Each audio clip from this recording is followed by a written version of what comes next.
Jonathan, welcome. Great to have you on. Oh, thanks. Great to be here. How are you? Very well. You're not sending off a Gay, are you? Um, yeah, yeah, I think I am. I, like it's, I know it's a letter of a law decision. Oh, okay. Am I sending off a Gay? That's a slightly different question to the one I want to answer, which is, do I blame Tony Hamilton for doing so?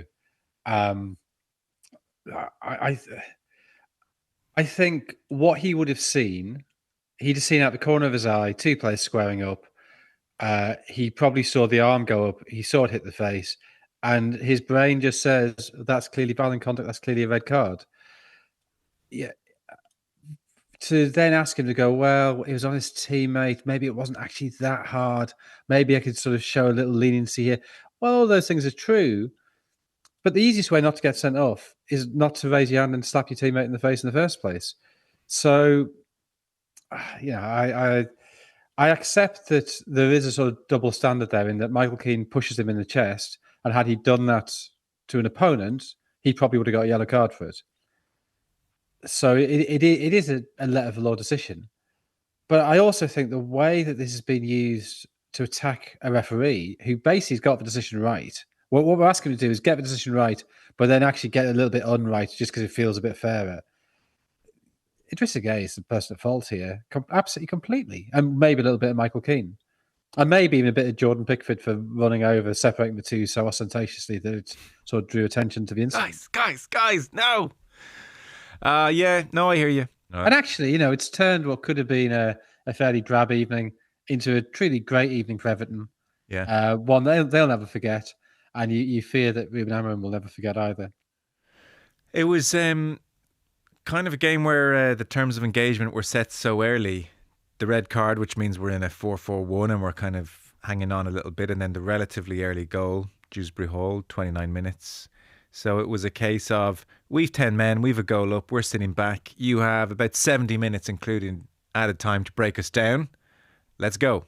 And you never really felt that United were going to do it somehow. No, there was. I mean, okay, there was the one outstanding save from Pickford, um, from the Zirkzee header. Zirkzee had a couple of chances, but I mean, he looks so far off it. I mean, it's clearly he's not as bad as he looks. It's a confidence issue, which has been building up over, well, since he arrived, which is season and a third ago. Um, I mean, yeah, David Moyes, I'm sure, would have played like that anyway. David Moyes enjoys nothing more than sitting deep and trying to absorb pressure. Here, there was absolutely no encouragement for his side to do anything else. I think this was an occasion where they still did offer a threat on the break. I mean, even right at the end, they were breaking, and a little more clarity of vision in those breaks. They could have got a second. Um, but it sort of made, in some ways, I think it made their task for the evening easier. It clarified what their plan was, maybe is a better way of putting that. Yeah. And then United were just utterly inept. And you see the problem if a manager refuses in any circumstance to change formation. Why do you need three defenders against one forward against a team sitting that deep? You just don't. Or even if you're saying, look, that's the shape we've practiced, could you not? I mean, he's done it before. Bruno Fernandes in that back three. Actually, that might have been Ten Hag. It was Ten Hag, wasn't it, in the cup game at Anfield? So you could say, well, we're going to keep the shape the same. We're going to change the players within it, and Bruno Fernandes sitting that deep, being able to step forward. But what kept happening was the ball was, United would have an attack down one flank. They realise there's no way through. They'd recycle it, and 20 seconds later, it's coming back to Lany Yoro, and he's playing the same pass again, and we go again, and a minute later, there's Lany Yoro passing the ball sideways again. And you think, well, I'm not particularly having to go at Lany Yoro. I think he's actually been one of United's better players this season. But if that had been Bruno Fernandes, he could have stepped forward. He could have maybe beaten the man. He could have changed the angles. He could have changed the shape. But it all just became very predictable. And the only way United were ever going to score was a cross in the box and a header. And yeah, they had a couple of chances like that. And as I say, one of the saves was absolutely outstanding. But really, that's the game Everton want you to play. You look at Everton's strengths, and they're quite happy Michael Keane heading the ball out over and over and over again. James Tarkowski heading it out over and over and over again. Yeah, it was very striking. I mean, it's a fairly well-worn book at this stage, the conversation about Amram's complete refusal to play anything but one formation. You know, he's wedded to a formation as opposed to an overall philosophy where there's room for manoeuvre within. But that's probably the most extreme example I think I've ever seen last night. Oh yeah, because you could see it all the time. They had 2 extra players at the back. Yeah. 1 extra player, fine. That makes sense. You don't get done the break. Don't go 2-0 down, but you don't need 2. And this is the sort of I think a lot of discussion of tactics can become quite oversimplistic. Well, this isn't. This is just obvious. And, I often sort of thought that when you look back at things that Johan Cruyff used to say, and he'd always be, well, we'll have 1 more defender than they have forwards, and we'll have 1 more midfield than they have midfielders, and everything else will sort itself out. And you sort of think, surely it's more complicated than that. And obviously it is. But equally, sometimes if they've got 1 forward and they're not really attacking, and you've got 3 defenders, you don't need that many defenders. And okay, maybe you don't change it immediately. Maybe you say after 13 minutes, well, let's see how this settles down. But at half time, after 60 minutes, after 75 minutes, surely you start to think, actually, maybe there's something else we could be doing here. Yeah. What was also so striking is there was just a general lethargy to the pace of the passing, the pace of the play, and it never managed to kind of morph into a period of like desperation and sustained crosses, and the crowd are going crazy and last minute blocks and another cross has come in and it's all fast. It was just like, you know, it was the most comfortable 4-4-1 of Everton's lives. You know what I mean? It never kind of caught fire once. It was like an absence of just a bit of intensity or know-how to just bring the thing to life a little bit. It was so dead. It was such a dead effort to break down a braced position opposition. Yeah. It reminded me a little bit of the England game against Andorra. Oh, me too. We were just saying that in here, Jonathan, but remind us. Well, just the fact that I think what happened was, so I'm talking about the second game, the game at home. So the game in Barcelona was just terrible on every single level. It was June. Nobody wanted to be there. You know, I'm not saying you sort of forget that and move on, but I think that was a slightly different case. And then they went on to show how ill-equipped they were for those games at that time, but then being hammered by Senegal 4 days later. But that home game against Andorra, I think they had every intention, like, we've got to play quicker, we've got to move the ball quicker. Whenever a biggish side plays a minnow like that, the thing is always says, move the ball quickly, drag them out of position, drag them out of shape. But after 5 or 10 minutes, I think, and I have sympathy with players for this, I think they sort of like, oh, hang on, the things that we normally do that normally do drag defenders out of position, it's not dragging them out of position because they are so fixed in that position and nothing we do will ever drag them out of position. And we could go 2-0 up. They're still not going to come and have a go at us. They're still not going to attack us. We've somehow got to beat them despite the fact there's this solid block of players there. And I think then, because they're not, because the England or Manchester United, because they're not under pressure on the ball, there is no urgency. They end up sort of stopping and looking back, going, well, what is the best pass? And because the movement isn't good enough, because the normal gaps that appear in the course of a game aren't appearing, they just sort of frozen by indecision, and then doubt sets in, and then a couple of passes are misplaced, so they start being over precise with passes, and the whole thing just degenerates. And it's to do with confidence, but also to do with essentially an inert opponent. And of course, Everton, 10 out of 10 men, 1-0 up, have every right to be inert. Being inert is great from their point of view, not getting suckered into leaving gaps. But I think the other problem, and I think it's a problem generally with that 3-4-3, is it's a great shape against a team that leaves space behind it. It's a great shape for a team who wants to counter-attack. Crystal Palace use it really, really well. I remember years ago when he was at Basel talking to Paulo Sousa about this, and he was a big fan of a 3-4-2-1. And he ended up saying, the problem is it becomes very predictable, that it's very blockish as a formation. It's quite hard to get people breaking the lines. You really need one of your back three to step up into midfield. to create an extra angle. That then, if you only got two holders, they both feel they can't quite go because they've got two. They know that their job is to protect behind the two creators. So you need one of the three centre backs to step up. Then one of them can go, and then you give the two creators a bit more leeway, and they can start to interact with the wing backs. And that's why when Chelsea won the league playing that way, you're the only team to win the league with a back three since the WM came to an end and the back four came in. So Everton, when was it, 62-3? When Everton won the league with the last side to win it with the WM. Then you had Chelsea under Conte, but they had David Luiz. David Luiz would step into midfield. And then the two midfielders who are then given license to play, and N'Golo Kante, who's got the greatest stamina we've ever seen in any player in the Premier League. And that then means that Cesc Fabregas can advance, can sort of play as a deep line playmaker. But it's David Luiz who initiates that.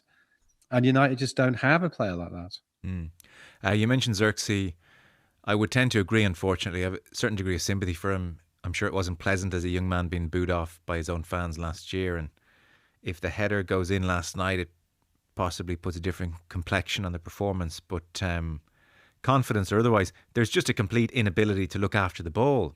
Which is strange because you feel he has a certain technical ability there, a languid kind of a touch and a silkiness and a smoothness. But he's just not at it at this level, I think, is the reality. I'd be inclined to agree with you if we hadn't concluded that of about a dozen other players at Manchester United who then leave and immediately turn brilliant. That you look at Rasmus Højlund, and this time last year we were saying the same thing. Oh, he's not quite ready for this move yet. And then suddenly he looks like a really good forward at Napoli. And there's countless examples you can pick of players who've suddenly turned into world beaters when they leave. I'm sure at some point Zirkzee will move back to Serie A, and the next thing we'll see him scoring 2 goals in a vital Europa League game against an English side, and everyone will realise, hang on, he scored 15 goals this season. Actually, looks really useful. So I think it's primarily a confidence thing at this stage. I mean, I saw his debut against Fulham first game of last season, and he scored the winner that day, and he looked really. He's a really unusual player. He's a big player. He's not the most sort of mobile. He's not sort of darting about. He's quite an old-fashioned player in that regard. And he's obviously quite good in the air, but actually his feet are really good as well. The thing he's not good at is moving. So I don't know why United signed him unless they'd worked out a way that they were going to use him. But there's been no evidence in the last 18 months that they had any idea how they're going to use him. It appears that you sort of saw a bloke at Bologna who's scoring a few goals and thought, oh, well, yeah, we'll get him for more than the market price.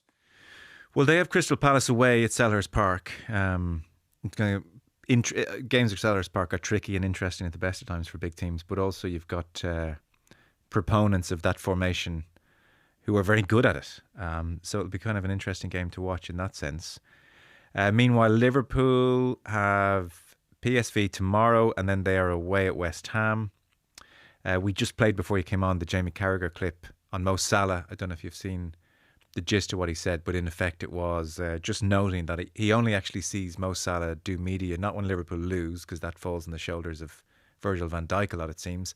I've only seen Mo Salah speak when he's picking up a Man of the Match award or, pregnant pause, when he wants a new contract. And it had that stinging quality of that's a zinger. That's kind of true.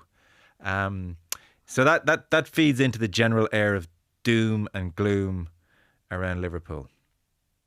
Yeah, I really like how Jamie Carragher's sort of become this sort of like shop steward for journalists now. That he says the things that we all think, but we can't say because then we just get no access from the player at all. But Carragher can do what he wants. So I'd be fascinated to know if he's picking that up from journalists or whether he's noticing it himself. Yeah, I guess with Salah, he probably is seeing it himself. I think he's talking to journalists. I think that's such an inside baseball thing. The extent to which Mo Salah does not stop in mix zones. Yeah, possibly. But he mentioned it last season as well, didn't he? When the contract negotiations were ongoing, that this is the only time we ever see him. But I mean, Salah's form this season has been pretty poor. Liverpool this season have obviously been pretty poor. We can rehearse all the old arguments that I'm sure that the death of Diego Jota is a large factor in this. It's very difficult to know how much of a factor it feels jarring even talking about it in that regard. But Liverpool's recent form, whatever the reason, is terrible. Is it 6 defeats in 7 in the Premier League? At the minute they're getting averaging a point and a half a game. If that was sustained throughout the season, and your worry on recent form would be even worse than that, that would mean they've got 27 points fewer than last season, which would make them the fourth worst. That'd be the fourth worst drop off for any champion, which is they're also third. They've got 30 worse the last time. So it is very, very strange what's gone on. I think people are starting to question last season. Was that the momentum from Klopp that Arne Slot was very fortunate with? I think that's a bit unfair on Slot. I think there were plenty of times last season when he clearly changed things at half time. He changed things in game. But equally, you look at him now, and it doesn't seem any great idea of how he is going to turn this around. So you assume at some point it will turn around. They will happen on a formation that works. Players will play themselves into form and confidence. But at the minute, it does look like they spent 450 million quid to make themselves a lot worse. Yeah. I agree that's harsh on Slot last year, as you said, made many good interventions in games. Didn't hear anybody proposing Gravenberch as a defensive midfielder in advance of the season. Any number of decisions like that. Letting Salah stay up and cheat a little bit, and the return was extraordinary. So all these kind of things were very smart decisions in real time.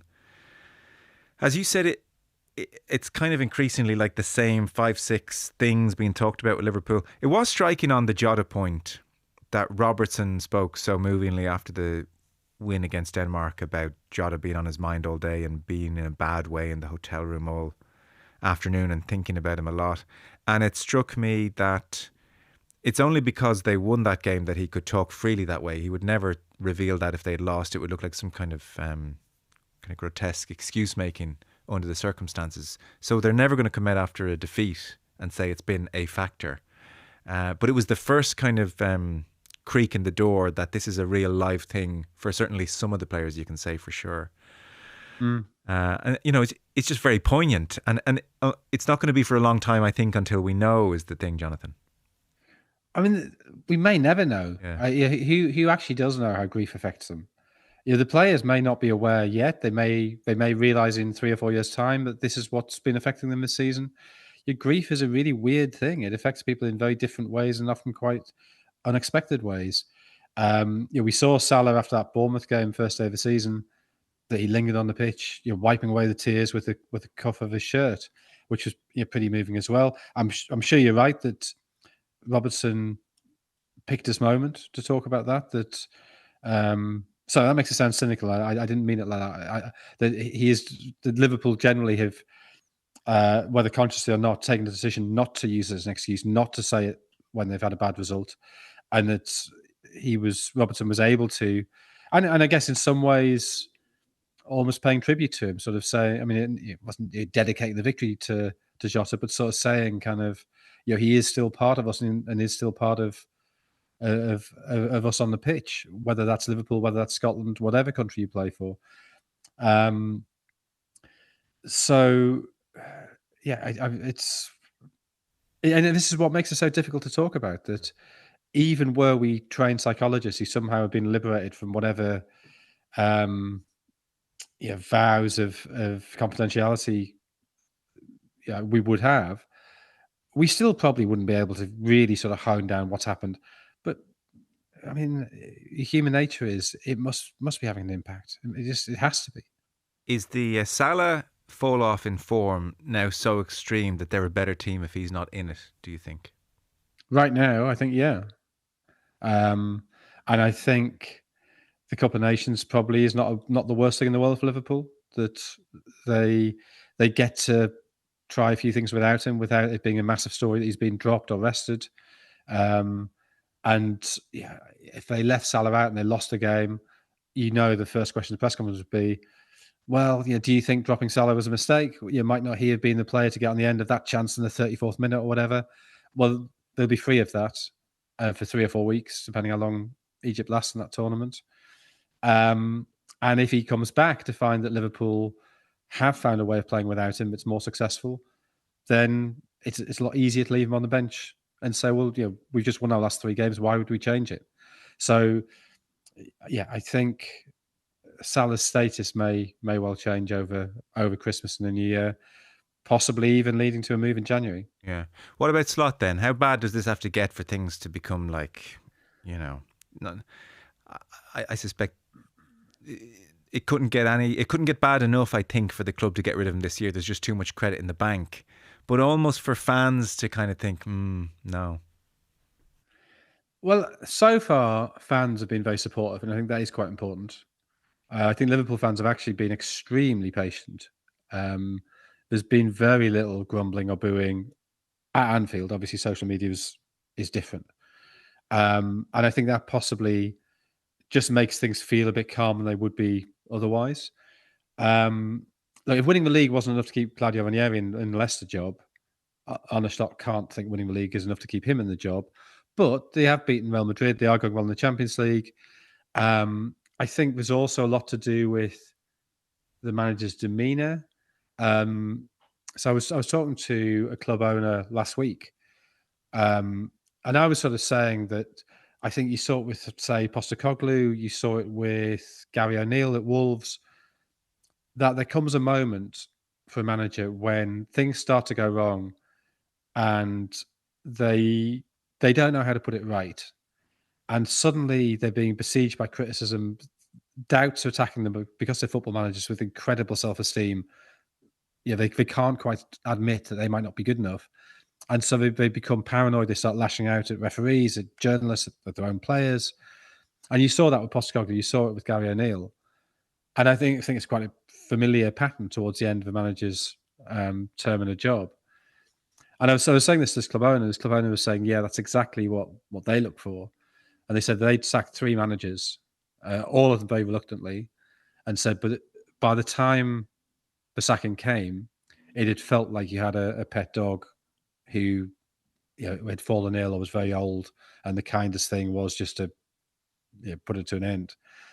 I don't think Slot's anywhere near that yet. I think he still seems pretty composed, pretty self-confident, pretty bullish. I think he has got credit in the bank. I think people recognise the Jota situation is incredibly difficult. I think people recognise the transition, bringing that many high-profile players and trying to change the style of a club is very difficult. However, they've lost 6 of the last 7 in the league. If they've lost something like 12 out of 13, or say that doubles 12 out of 14, well, suddenly they're starting to think, hang on, are we in a relegation battle here? And maybe then, or maybe once the Champions League, it feels that that's an impossible task to qualify for that. Yeah. At the minute, it's so bunched in the middle of the table that it's not really a problem. But say that gap became 8-10 points, maybe then. But I suppose Liverpool would be looking at, is there a realistic candidate to come in and replace him? There's no need to sack him if there's not the replacement. And that's where Klopp apparently making himself available probably doesn't help Slot. Yeah, interesting times. Just a last one then. So Liverpool have PSV, excuse me, tomorrow. The other big game is Arsenal-Bayern, which is really tasty. Bayern very, very good recently against PSG. Look to be very serious contenders for this tournament. Arsenal, you would say the same. They have Chelsea then at Stamford Bridge, so another London derby. Seemingly endless players in their squad now, motoring and starting, particularly against Spurs and Eze in particular, but starting to kind of blossom and grow in confidence and play nice on the eye football. This is not a set piece performance at the weekend, so it just looks like everything is now starting to come together beautifully for them. They're unstoppable in the league, and they're going to have a right good crack at Champions League, I would think. Yeah, I would say so. And I think you're right. I think Sunday was a big day for them, partly because it showed again the depth of their squad, that Nkapie could come in and play really well. The fact that Eze is getting better and better, and Odegaard's not really missed at the moment. The fact that Marino did so well replacing Gyökeres. So it's not they haven't got injuries. It's just the squad is good enough and sensible enough put together that they have options to replace them. I think this could have been a really tricky week. The fact they dropped the points at Sunderland, the fact that City had begun to look like they could put together proper run of consistency. So it's not just that Arsenal win, and as you say, win without set plays. So they can say, well, actually, we can score set plays, but we can also score an open play. We can do both. City losing, the gap 6 points. Had they lost to Tottenham, which seems an absurd sentence given how easily they won, but had they lost to Tottenham, Chelsea could have gone top next Sunday. And given how good Arsenal have been, that would have felt, I think, a real sort of sickener for them. But they can, even if they do lose that game, they're still 3 points clear. It doesn't really matter. The Bayern game makes absolutely zero difference to who's going through. They'll both go through. It's a little bit of testing yourself out against another real contender. Had they come into this on the back of, say, drop points against Tottenham and Sunderland, suddenly there would have been a little bit of twitchiness and pressure, particularly with Chelsea looming. As it is, it's a bit of a freebie. It just makes no real difference. The only thing is that since Arsenal last beat Bayern, they have lost 5-1 to them 3 times. So there might be a sense of, we need to show we've moved on. This is a chance to lay down a bit of a marker for what that means. We saw plenty of markers lay down the group stage last season that meant nothing ultimately. Okay. Jonathan, brilliant stuff. Interesting times. Thanks so much. Cheers. Thanks very much.